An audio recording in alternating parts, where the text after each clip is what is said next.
Alright, everyone, this is Lesson 7, The Fall of ATARI. This is our third part of our ATARI unit.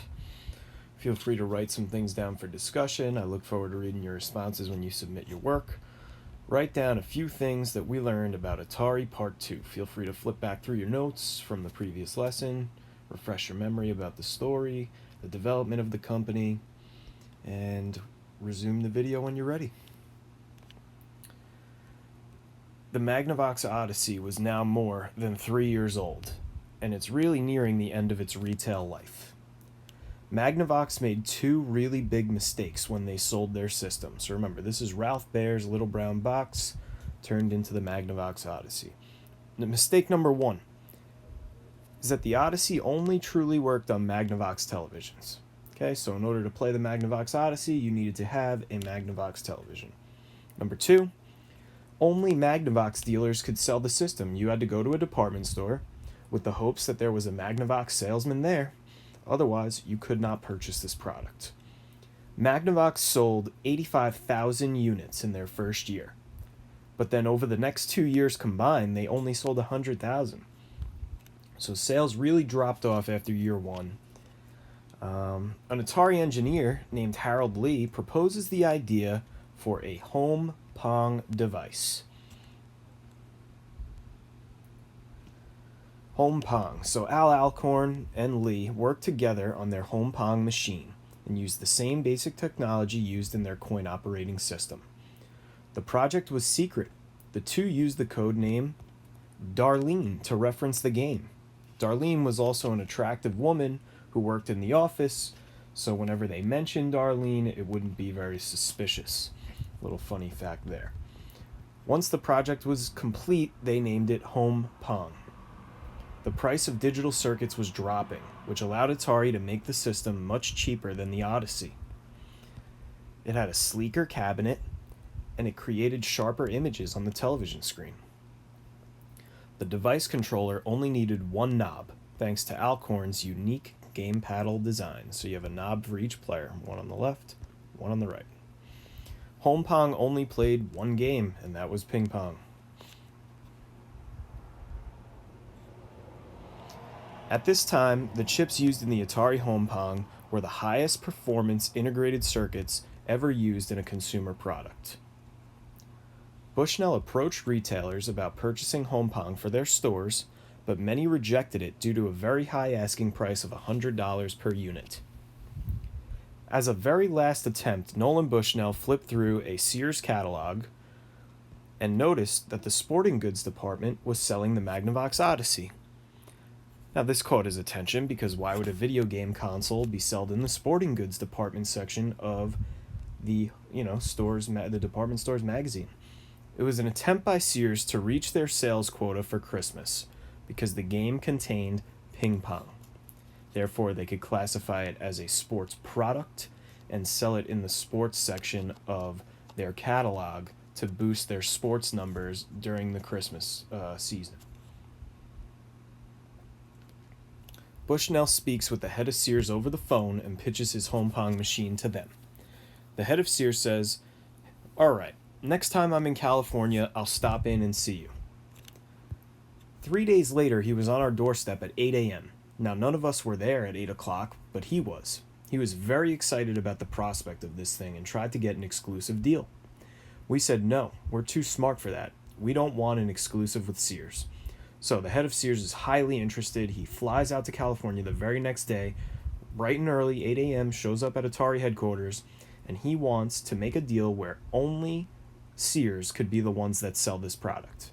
And now Atari knows that they have, something good here. So they're not just going to exclusively sell in one store. Atari rejects this exclusive contract, but still would like to work out a deal. They fly to Chicago to demonstrate Home Pong at the Sears Tower, right here. The demonstration was set up in a conference room on the 27th floor of the building, where a large group of executives sat in business suits waiting to see the prototype. When Alcorn turned the game on the 27th floor, nothing happened. The Sears Tower had a giant antennas on the roof, as you can see here, and they broadcast signal on Channel 3. The Home Pong prototype was set for you knew it, Channel 3, and the broadcast from the tower would block its signal.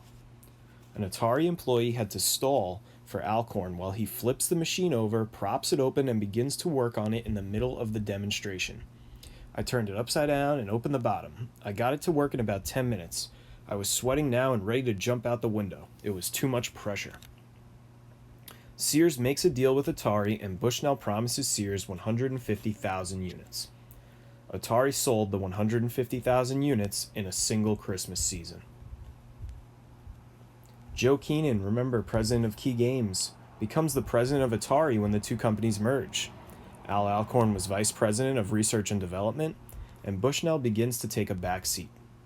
He would often visit, looking over engineers' shoulders and making suggestions, and when we say suggestions, we really mean demands, for them to improvise the designs and make all these changes.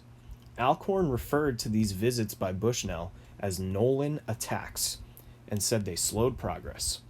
In an attempt to control Bushnell's visit, he had a security system in place. When someone saw Bushnell enter the building, they would page Alcorn on his emergency pager. Alcorn would then walk Bushnell quickly through the engineering room and not allow him to stop and speak with the engineers or look at the projects. Bushnell eventually caught on and figured out a method of monitoring without even being there. He hires an informant that worked within Atari to give him all of the information.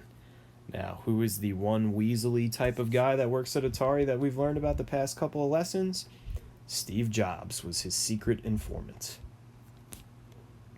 The rise of cartridges. A rival company, Fairchild Camera and Instrument, releases Channel F in 1976. It had interchangeable cartridges for color games and didn't require overlays. So this is the Channel F.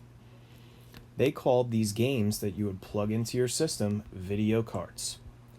By 1976, Home Pong was no longer the star of the Sears catalog. To compete with Channel F, Atari would need a console that could read and process info like a computer. They discover Most Technology's 6502 processor to use for their system.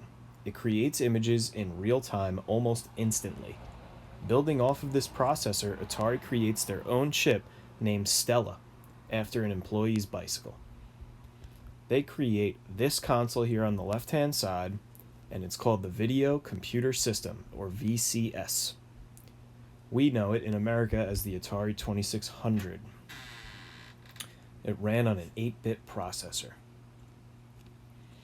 Around this time, Atari sells the company to Warner Communications for $28 million. Bushnell remains the chairman, and Keenan remains the president of the company. Steve Jobs leaves Atari to work with Steve Wozniak, here they are, on their brand new supercomputers, which we all know will turn into the company Apple and their creation of the Mac.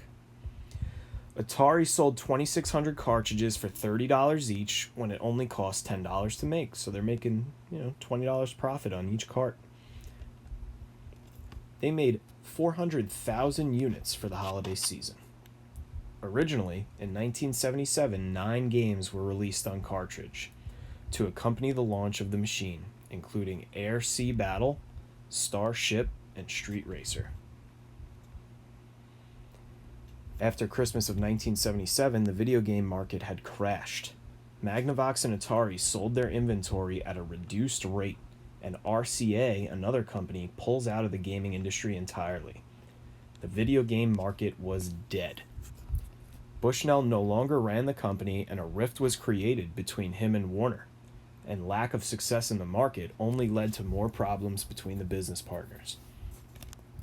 Bushnell decides to hold a secret budget meeting without anyone from Warner present. When Warner Communications finds out about this, they fire Nolan Bushnell from the board. He had a 7-year non-compete clause which stated that he could not work for another gaming company for 7 years, 1983. So, Bushnell went on many vacations and set his sights on a brand new business adventure, Chuck E. Cheese. So Nolan Bushnell cannot work in video games anymore, so what does he create? A place where kids can come, arcade-like, win raffle tickets through the use of video games. So he develops and creates Chuck E. Cheese. All right, here's some links here for some Atari 2600 commercials. Okay, you could type those into your browser and give them a look, or I will have them listed on my website and in the emails that I send you containing your work.